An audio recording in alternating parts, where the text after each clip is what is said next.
So I posted a video about the CRNA versus MD debate, and I expected pushback. What I did not expect was this. So at Alan Baines, I see you as a pompous and narcissistic individual who chose to go back to school not to expand your knowledge, but simply to increase your income.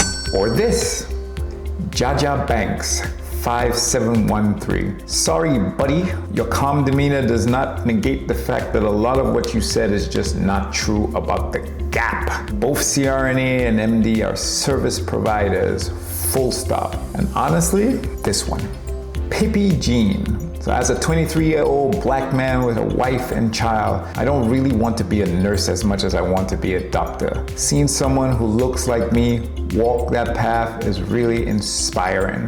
Today I'm reading the comments that actually made me stop and think. No fillers. So if you're new here, welcome. I go by Mac.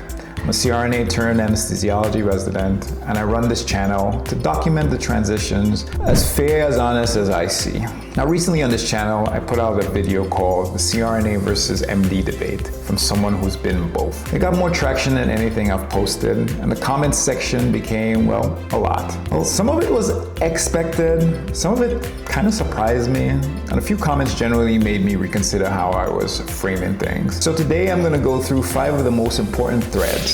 Not to clap back, not to win any arguments, but because I think the real conversation happens in the comments, not the actual video. So we're starting with this one because it's the most inflammatory. So let's go.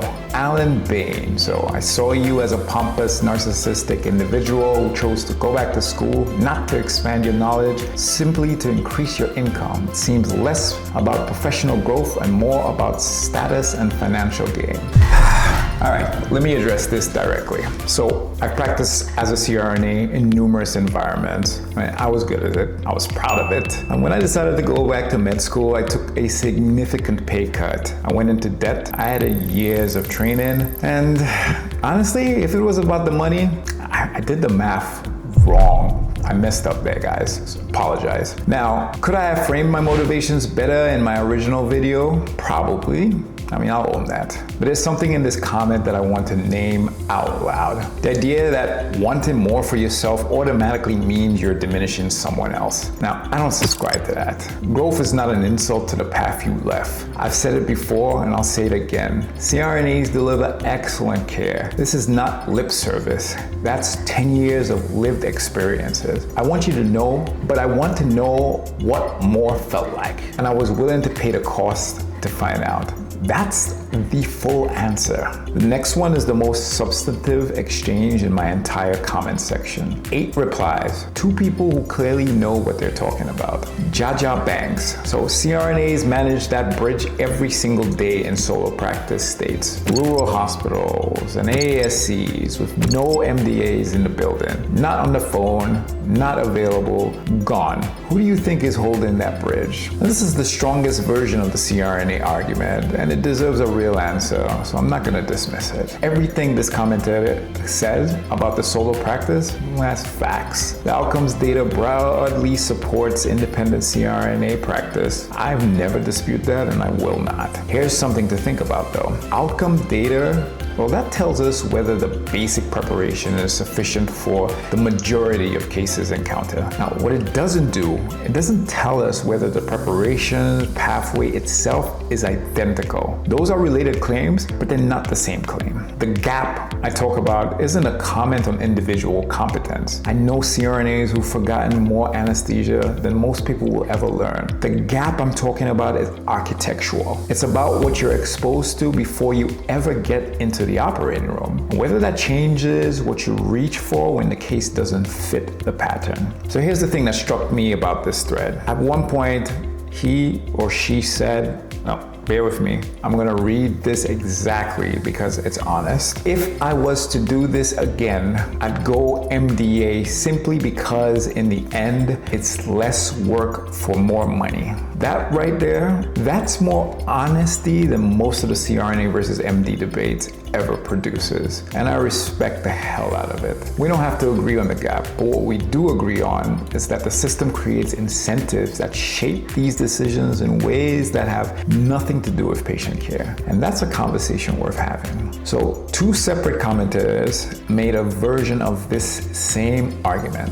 Rex2341, well, I appreciate the discourse, but I see that you're a PGY1. Respectfully, I don't think you're in a position to adequately compare the two yet. And Christopher Little, 3718, he also commented, he says, you're a PGY1. You haven't even set foot in an OR as an anesthesia resident. Very frustrating to see you make a video like this. So here's what's fair about this and here's what's not. Now what's fair? My physician anesthesia training is just beginning, guilty. And it was absolutely changed my perspective. I've said that openly and I mean it. What's not accurate? The idea that I'm comparing 2 things from a PGY1 vacuum. I didn't come into anesthesia residency as they say back home, back in St. Lucia, as a hurry come up. I came with thousands of cases, trauma, ICU, independent practice for years. So when I talk about the CRNA side of this equation, it's not a hypothesis. It isn't fantasy, it's real life. So yes, check back with me in 3 years. I plan on still being here speaking to you, Chris, and Rex. But the video I made wasn't speculation. It was documentation of a transition that's in progress. And that's the whole point of this channel. So after 3 adversarial comments, I want to read you the one that made me stop entirely. Pippi Jean.